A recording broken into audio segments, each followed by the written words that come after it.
da reunião. Bom, vamos lá, meus irmãos, vamos lá. Continuando aqui, nosso 6º dia de aula de História Eclesiástica 2. Hoje nós estamos falando muito sobre a dinastia merovingia e os reis carolíngios, a dinastia carolíngia, e a gente vai estar trabalhando agora mais um pouco sobre isso, tá bom? É o nosso 2º bloco, nossas aulas estão sendo gravadas. Então, continuando aqui, pegando aqui no nosso livro-texto, Cristianismo através do século, capítulo 18, continue lendo para nós, pastor Johnny, ou irmão Gil, dá para ler também? Tá boa a letra aí?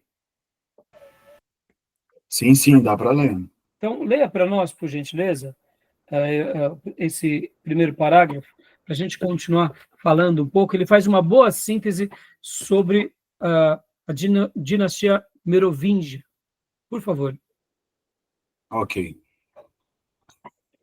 A importância da conquista e aculturação da Gália por César em meados do 1º século antes de Cristo tornou-se agora evidente, porque foi aos francos desta região que o Papa pediu ajuda.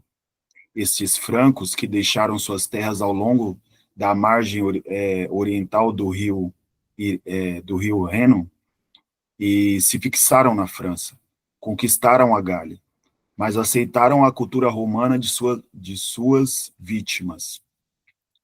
Ou seja, Clovis, só um minutinho, por favor, Gil. sim, Ou seja, aquilo que nós já mencionamos, né? Eles dominam sobre os romanos, mas eles veem que os romanos, de uma certa forma, tinham sido muito bem-sucedidos em muitas coisas. Então, ainda algumas coisas da cultura romana eles preservaram. Clovis, por favor, Gil.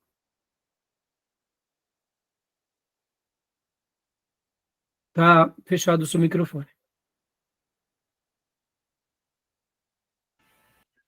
ok. Clovis, 466 a 511, foi o primeiro líder a unificar os francos e a completar a conquista dos territórios que seriam hoje a grande parte da França. Casou-se com a princesa Borgonhense, Clotilde, o nome dela, 474 a 545, e anexou os territórios borgonheses às tribos francas do Reno, sob a sua direção. Foi uma grande contribuição para a estabilidade da região. Clovis aceitou o cristianismo, em parte por causa da influência da esposa, em parte por aquilo que lhe pareceu uma providencial ajuda numa guerra. Sua aceitação do cristianismo em 496 tornou muito significativo este ano para a história da Europa Ocidental, porque os francos, aos quais unificara.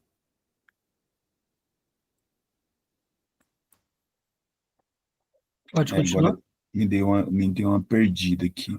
Aos quais unificaram aqui na última linha. Sim. Tornaram-se, junto com seus reis, os defensores do papado contra os inimigos temporais, e ainda deram ao papado os territórios que manteria como posses temporais por mais um milênio. E é isso que me chamou a atenção. Percebam, irmãos, olha, a atitude de Clovis de ter se unificado, de ter se convertido, a atitude dos papas de buscarem nos francos ajuda, a atitude também do imperador bizantino, lá de Constantinopla, Atanásio, que o reconhece como rei. Tudo isso favoreceu aos francos para que eles se tornassem cada dia mais fortes, tá bom? Então, isso, a partir de Clovis, vai durar, e claro que principalmente depois, como nós já falamos, de Carlos Magno, vai durar por mais 1000 anos, né? Então, é admirável. E aqui vem um pequeno desenho mostrando um pouco sobre isso que a gente já tinha mencionado no bloco anterior, né? Reinos medievais, os francos, aqui com Clovis, fim da dinastia com os francos descendentes, suplantada pelo prefeito do palácio.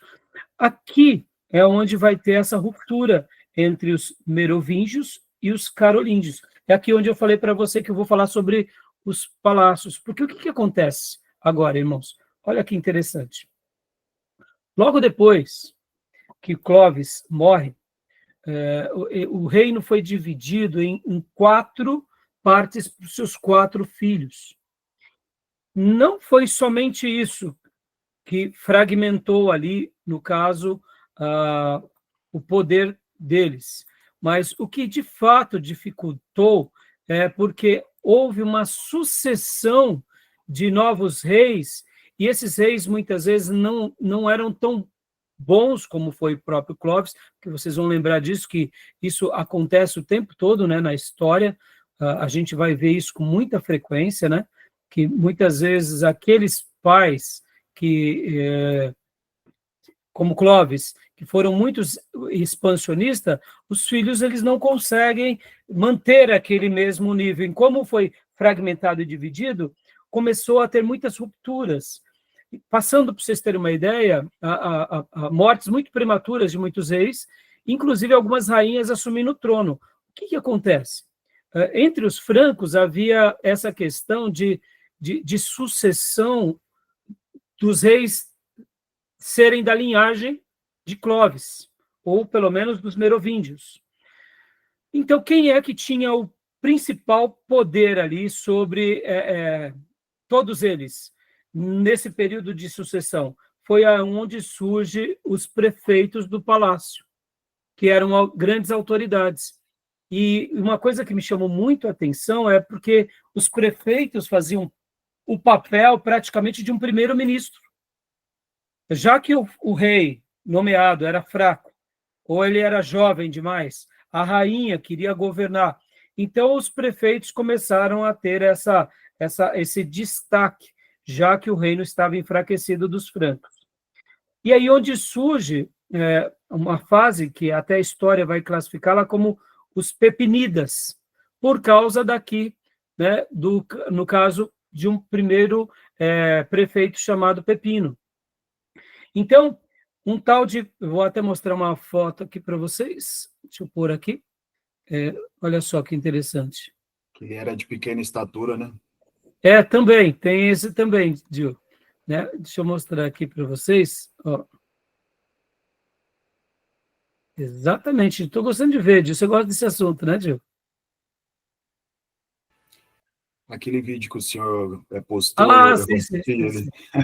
Deu tempo de ver, né? Deu tempo, né, Gil? Aqui, ó, deixa eu mostrar aqui para vocês. Isso aí. Aquele vídeo é um bom resumo dessa aula, né, Gil? Só que aqui a gente está entrando com os detalhes mais importantes, né? Deixa eu compartilhar aqui, ó, essa foto.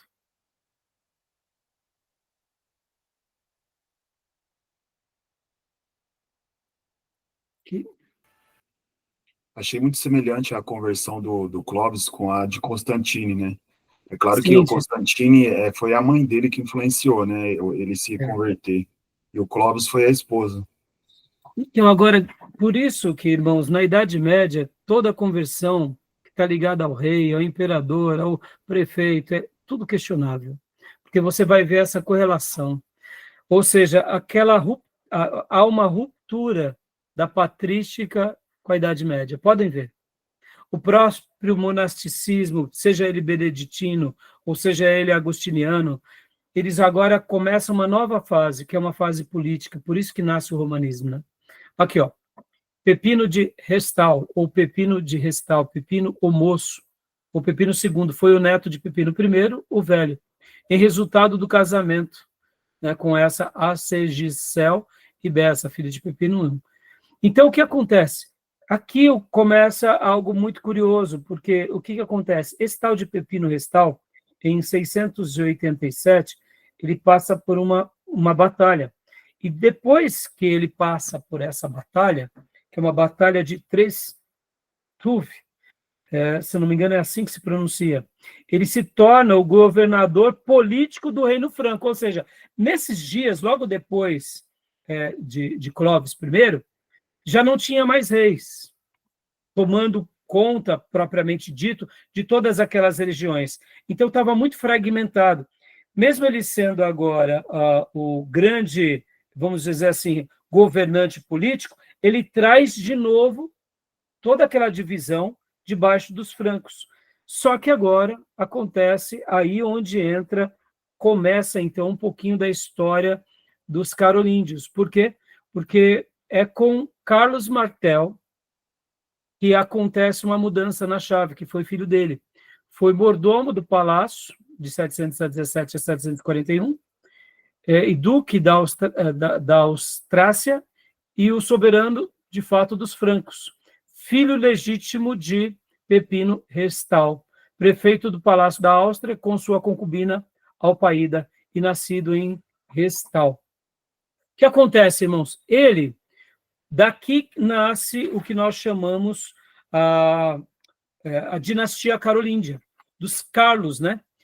É óbvio que aqui, quando ele, no caso, começa a governar no lugar do seu pai, ele também tem aquilo que a gente vai ver logo na sequência como uma grande conquista, que foi a conquista, onde está? Deixa eu pegar aqui para vocês, de uma batalha contra os muçulmanos. E essa batalha foi decisiva, né?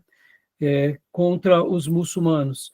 Então, diante desse fato, que foi na batalha, aqui, essa daqui, deixa eu compartilhar até para vocês, aqui só um slide. Batalha de Tours. Foi quando ele, de fato, agora é nomeado rei. Então, a dinastia dos merovíngios cessa e começa, então, a dinastia dos carolíngios. Ou carolíngia, né? Aqui, ó, Batalha de Poitiers. Olha que interessante. E essa batalha foi muito decisiva, porque foi contra quem? Os muçulmanos. Então, eles se fortalecem mais. Isso foi em 732, tá bom? Aqui é uma foto muito interessante, inclusive, deixa eu compartilhar até uma outra foto para vocês aqui. Outra foto que mostra um pouco melhor isso.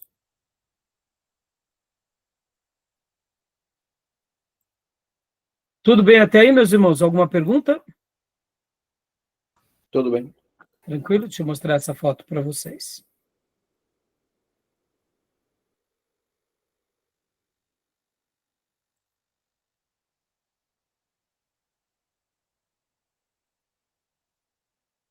Não estou conseguindo alterar aqui, meus irmãos. Então, mas na realidade é essa mesma foto, só que ampliada, tá? E aqui é quando começa, então, esse grande preparo para essa nova fase, né? Inclusive, deixa eu voltar aqui para o livro Cristianismo através do século, para a gente continuar, tá? Vamos lá.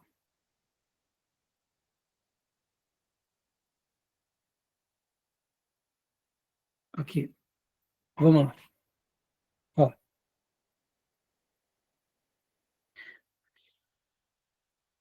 Então, os prefeitos do palácio começam a ter sua expressão, sua força, e logo nasce a nova dinastia.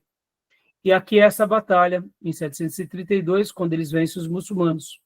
Logo na sequência vem Pepino III, que também é, no caso da linhagem, e depois vem, no caso, Carlos Magno, quando ele se torna imperador no ano 800. Então, vamos continuar lendo agora o livro, o texto, porque essas informações, perceba, fiz questão de separar todo esse material para mostrar o quanto,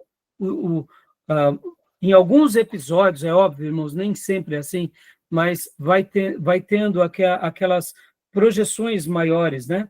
Uma tomada de decisão sábia, uma tomada de decisão política correta, vai ampliando e vai sedimentando, e as conquistas se tornam muito mais relevantes. E para o cristianismo, isso tudo parece que não, mas como eu disse, irmãos, eu estou sendo enfático e estou deixando esse destaque, porque, como eu mencionei, se caso não tivesse tido essa unificação, possivelmente essa parte ocidental não, e aqui nessa parte seria tudo muçulmano, né?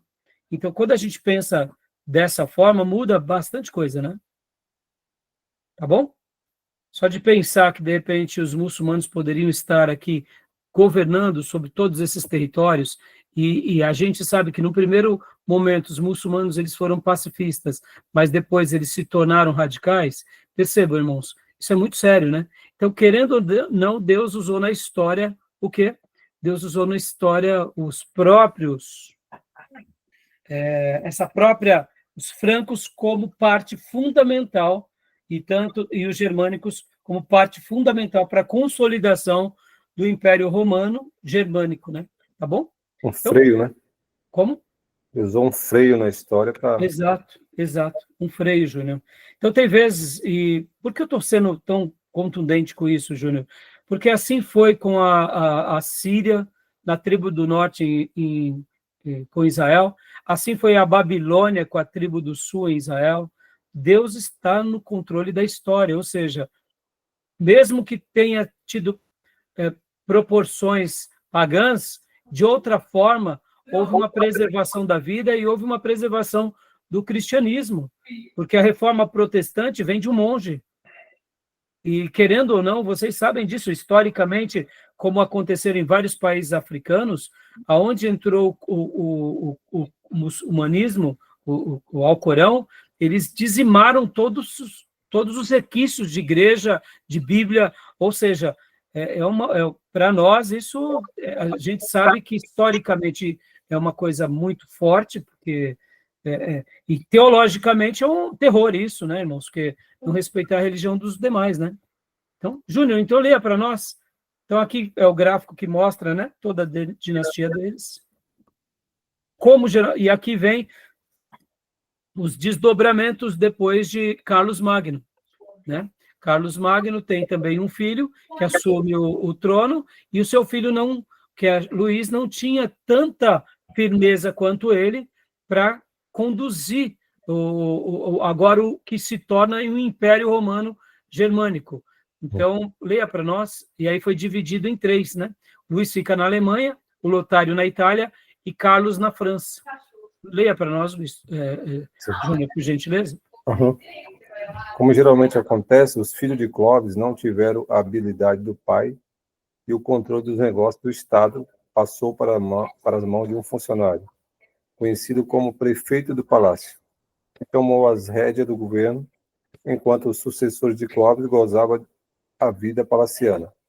Esses prefeitos do palácio criaram aquilo que é conhecido como a dinastia carolíngia, por ter chegado ao seu apogeu com Carlos Magno. Exatamente. Aí vem, então, a história da dinastia. Pode continuar lendo para nós, Júnior, por favor?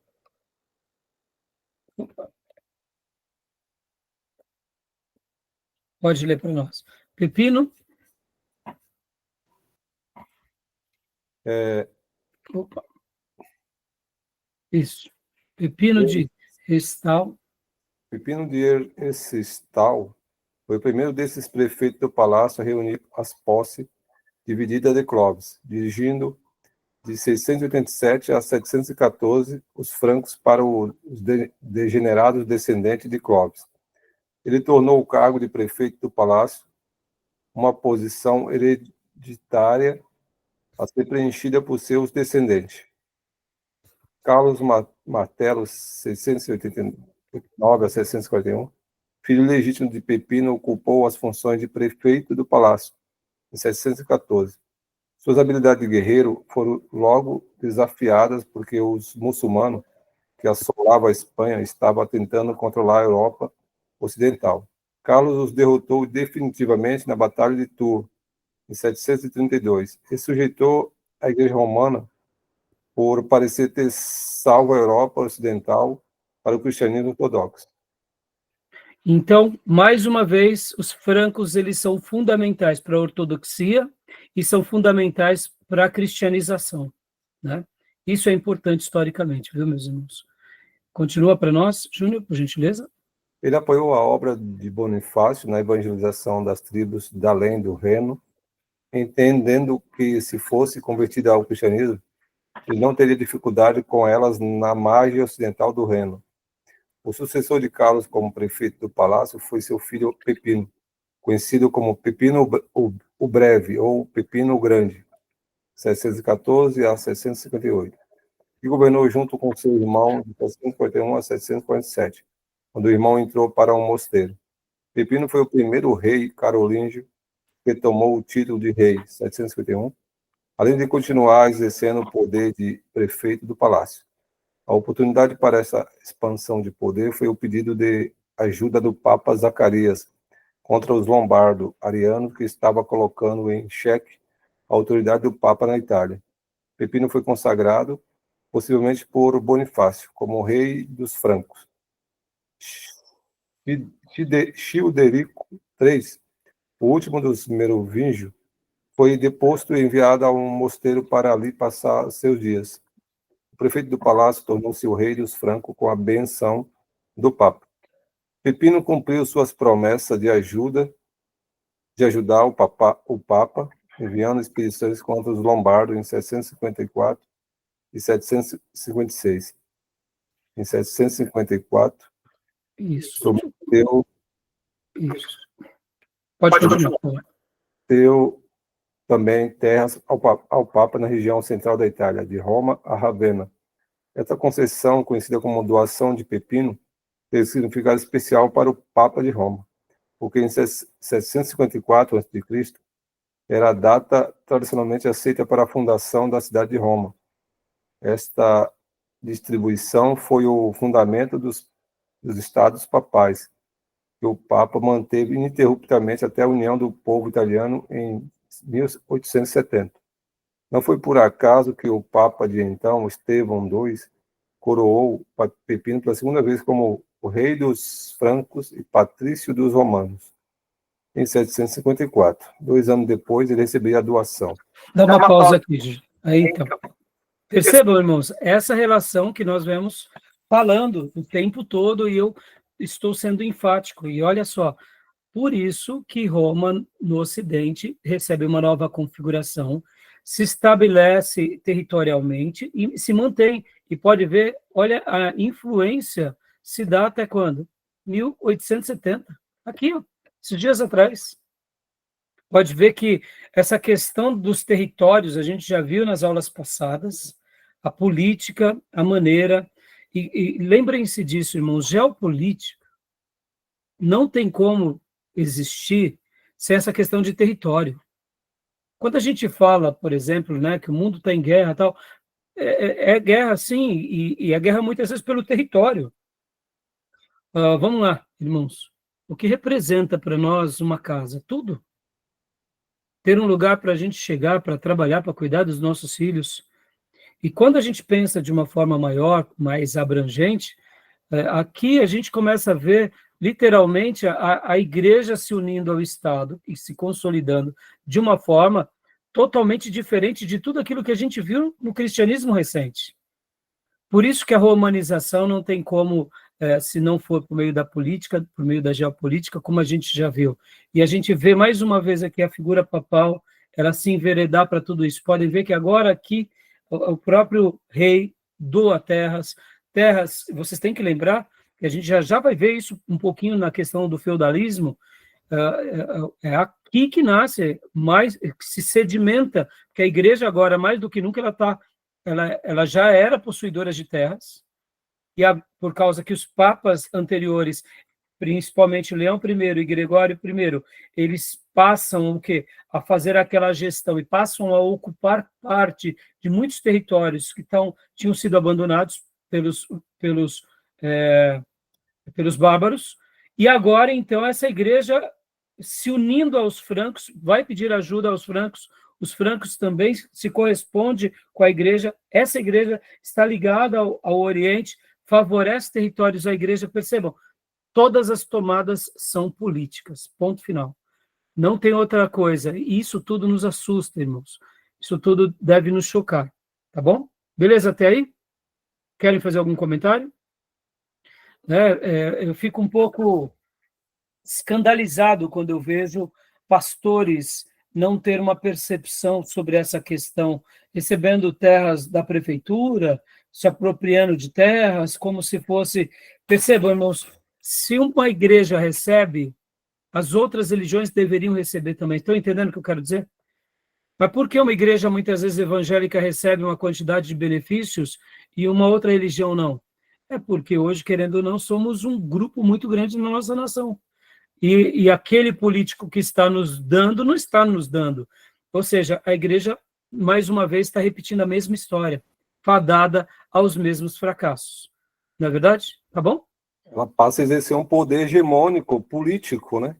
E Totalmente. a figura espiritual desaparece aí. Ela apenas nominal. Exatamente. Então, Júnior, faça as honras, leia mais um pouquinho para nós, que a literatura desse livro é bem rápida e breve. Eu gostaria de seguir um pouco em cima dela para a gente continuar. Pode Olha, ler. Por alguns séculos. por alguns séculos circulou uma narrativa, interessante narrativa, né? Muitas vezes não é fato, né? Dando conta de supostos milagres da cura e da conversão de Constantino pelo bispo de Roma. Agradecido, Constantino teria feito generosas concessões de privilégios e de terras ao bispo. Esses relatos, reunidos num documento conhecido como Doação de Constantino, tiveram ampla circulação na Idade Média. O documento foi usado pelo Papa na Idade Média como suporte à sua reivindicação de posses temporais e poder nos reinos temporal e espiritual. A formulação do documento parece datar de meados do século VIII, pois estava em circulação quando Pepino fez sua grande doação de terra na Itália ao Papa. Que são aquilo que nós já falamos sobre as fraudes piais, que depois se descobriu que não tem nada a ver, não foi documento de fato nenhum válido, foi tudo algo forjado. Ou seja, a história se repetindo, né, meus irmãos? E quando a gente viu há pouco sobre essa questão dos prefeitos, o que isso te faz lembrar hoje no nosso país? Quem é que tem mais força no nosso país hoje, né, meus irmãos? Curioso, não? A história não se repete? Os prefeitos. Nós temos hoje os nossos prefeitos, que possivelmente, se a gente não tomar cuidado, tudo vai mudar. Então, perceba, é perigoso as coisas. A história vai se repetindo, né, irmãos? Vamos lá, continua. Pois não, Júlio? É o poder local, né? Poder local, é. Pastor Johnny, leia para nós um pouco, deixa o Júnior descansar. No documento. Pois não. No documento, aliás, há uma vírgula ali, né? No documento, Constantino saudava a Silvestre e aos bispos da igreja e narrava que fora curado de lepra e batizado por Silvestre. Em troca, afirmava que a igreja de Roma deveria ter proeminência sobre todas as outras, sendo o seu bispo o bispo supremo da igreja. Dava territórios em todo o império, o palácio de Latrão, a vestimenta e a insígnia da dignidade imperial a Silvestre. Constantino, então, mudou-se para Constantinopla para não interferir nos direitos imperiais do Papa. Tudo tão bonito, né? Tudo tão poético, tudo tão redondinho, né? Continua, pastor. Pode continuar lendo, por favor. Embora os fatos descritos estivessem no documento, eles não são historicamente corretos. E nenhum outro registro de tais fatos existe. Ademais, Lorenzo Valia, no princípio do século XV, mostrou em sua crítica o primeiro documento da verdadeira crítica histórica que a doação fora forjada alguns séculos depois dos acontecimentos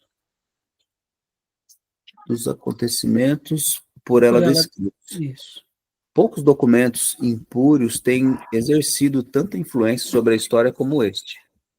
O próximo rei dos francos foi Carlos Magno, filho de Pepino o Breve. Carlos Magno, 742 a 814, subiu ao trono em 768, tornando-se em 800 o imperador do Ocidente, quando o Papa o coroou como Imperator Romanorum, imperador dos romanos. Sua influência se fez sentir em todos os setores da atividade humana, na Europa Ocidental. Joia. E qual é a grande relevância? Novamente surge um novo imperador. Lembrando que a queda do império já tinha sido estabelecida e agora surge essa nova figura, por isso que ele é uma figura muito importante na história. Pode ler a última frase, por gentileza, pastor? Muito do que se sabe sobre Carlos Magno vem de Enyard, Isso aí. incorretamente, Aí, incorretamente chamado também. chamado também de Eginhard, que escreveu um esboço biográfico de Carlos Magno. Carlos Magno tinha mais de 2.000 metros, nossa, mais de 2 metros, 2.000 metros não, né? Mais de 2 metros de altura e um porte físico avantajado. Seu rosto vivaz e sua longa cabeleira branca, associados à sua altura, davam-lhe um ar de dignidade.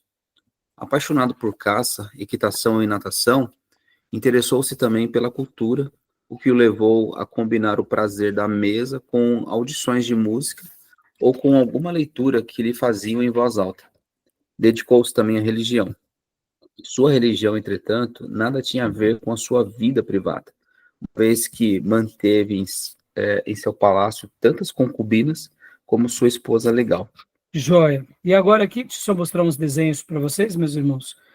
Aqui, mais uma vez, achei aquela foto que eu queria ter passado há pouco, né, da Batalha de Tours, né, um registro, pode ver que a cruz.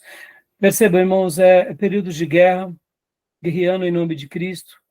Como eu disse, historicamente, quando a gente fala isso, eu sei que é muito complicado, porque de fato vai contra o verdadeiro evangelho, no sentido de ver um rei, né, querendo destruir os inimigos em nome de Jesus, mas a gente sabe que, na realidade, tudo o que aconteceu aqui, nada mais foi, nada menos foi do que essa questão de poder em nome da religião, né? E aqui é uma figura de Carlos Magno, um desenho onde ele tem uma espada na mão e também a cruz na outra mão, mostrando também aquela mesma figura que já perdurava ainda, que ainda perdurava no Oriente, que é o quê? Do imperador romano, no caso de Constantinopla, do Império Bizantino, que ele é o quê? O bispo dos bispos. Mais uma vez aqui surgindo a figura no Ocidente do bispo dos bispos. Ele é o rei, ele é o imperador, mas ele também está ali sendo coroado pela religião, valorizado, mas ao mesmo tempo tendo essa autoridade, né? Sendo o instrumento de Deus na história. Como eu tinha mostrado para vocês, os ancestrais, essa é uma estátua de Carlos Magno, que está lá em Frankfurt, né? E aqui acontece eu até separei isso daqui do Wikipedia, eu achei muito legal, né? Porque também nós acabamos de ver a fala do pastor Johnny leu, que ele gostava, ele era apaixonado por caça, equitação, natação, e também ele se interessa pela cultura. É aqui, irmãos, que a gente tem que dar a mão à palmatória, aquilo que eu falei para vocês, que Deus ele está permitindo com que a história seja montada do jeito que ele escolheu. A soberania de Deus está sobre todos nós, e nós apenas aceitamos. Porque, querendo ou não, com o renascimento, ou melhor, com o novo império romano-germânico, a cultura voltou a ser valorizada, mesmo que a religião teve todas essas mudanças, que nós já sabemos, é como se aquele período de barbaridades chegasse a um fim, pelo menos provisoriamente, né? Então, leia para nós agora, Gil, esse Renascimento Carolíngio. Eu achei muito interessante esse corte que eu fiz. Leio sim. O Renascimento Carolíngio, ou Renascença Carolíngia, foi resultado de uma série de pequenos renascimentos que permitiu uma redescoberta dos textos da antiguidade, uma reforma na educação a partir do saber clássico e uma inspiração na arte romana antiga para a produção artística carolíngia. O Renascimento carolíngio foi responsável por um verdadeiro renascimento administrativo e cultural através dos limites do Ocidente continental. O sistema de cunhagem de moedas foi padronizado e recuperado seu controle central e muito próxima coordenação com a Igreja. A monarquia carolíngia patrocinou uma renovação da literatura, da filosofia e a arte e a educação. Agora, dá uma pausa aqui, irmãos. Então, vamos enxergar aqui a história, né? Perceba, tudo isso, querendo ou não, foi bom. Foi bom. Para quê? Para unificar esses reinos, para preservar contra os muçulmanos e para o povo continuar fazendo cultura. Irmãos, a gente não pode, por exemplo, vamos pegar um exemplo aqui, irmãos. Vamos fazer uma ponte para os nossos dias. Nosso mundo, ele é um mundo secularizado. Mas vamos agora fazer um corte. É melhor que seja um mundo secularizado bárbaro, cruel ou mais inteligente? Se é para ser mundo, que seja mais evoluído. Concorda comigo ou não? Sim. Por que nós temos um medo violento de uma terceira guerra mundial? É óbvio, a gente vai voltar para a Idade Média. Então, nós, como igreja, precisamos nos posicionar como isso. Então, tudo aquilo que favorece ao progresso, ao conhecimento, mesmo que as pessoas elas acabam se enveredando para práticas que não seriam a correta, ainda é menos ruim. Lembra nas aulas de ética cristã?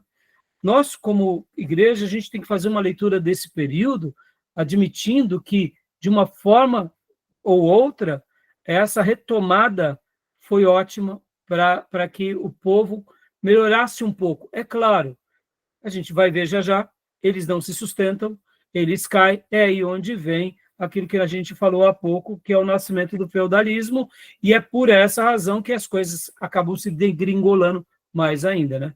Então, continua lendo para nós, Gil, o restante, por favor. O legado deixado pela dita Renascença carolíngia tem que ser visto com um certo cuidado, já que o termo usa emprestado a alusão ao Renascimento. Porém, as devidas ressalvas. É certo que Carlos Magno fez uma revolução a dar uma importância para as artes e criar escolas para a população, que a população pudesse ser letrada. A partir do estilo clássico que tinha como base o trivium e o quadrivium. Esse, então, possibilitou que, no futuro, algumas dessas escolas se tornassem universidades medievais. Desta base construída por Carlos é o que pode ter surgido a filosofia cristã, a escolástica. De certa forma, o Renascimento, instigado por Carlos, era situada majoritariamente na igreja, já que os monges que atuaram na forma efetiva na tradução de livros para o latim e criação de novas artes, então se era ligado à igreja. É importante pautar que não se aproximavam tanto quanto se parece, já que as obras estavam ligadas fielmente a Deus.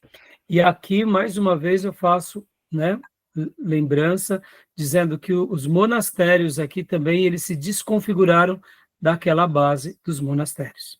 Tá bom, meus irmãos? E aqui, como foi bem dito, né, por esse corte, o Renascimento, a Renascença aqui, não é lembrando da Renascença logo depois da Reforma Protestante, mas é mostrando como, historicamente, esse período ele é um período singular.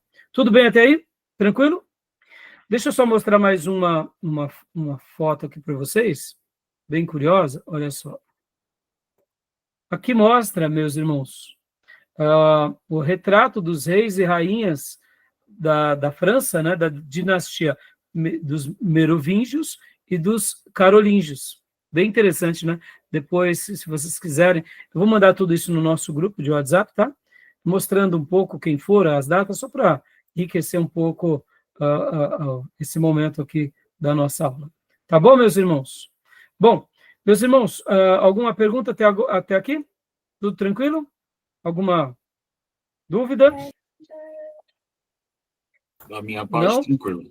Tranquilo, né? Então, voltando agora aqui para a nossa página do livro que nós estamos acabando, percebam que o pastor Johnny tinha acabado de ver que ele dedicou-se também à religião, Sua religião, entretanto, nada tinha a ver com a sua vida privada, uma vez que manteve em seu palácio tantas concubinas quanto sua esposa legal. Percebam, irmãos, um tipo de Velho Testamento dentro do Novo Testamento, né? E aí, onde estão os papas? Onde estão os bispos? Onde está a corte? Está entendendo? Tudo política, né, irmãos? O que se fazia no palácio era aprovado. O que se fazia fora do palácio, aí é questionável, mostrando como uma igreja, quando ela se corrompe politicamente, ela cede aquilo que, vamos dizer assim, vai lhe beneficiar a médio e longo prazo, mesmo que comprometa toda a sua espiritualidade, tá bom?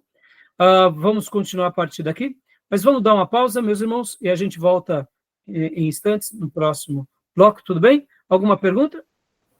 Tudo bem. Alguma dúvida? Não? Então eu vou dar uma pausa para não ficar uma aula muito grande e a gente volta na sequência, tá bom? Então, dá uma pausa.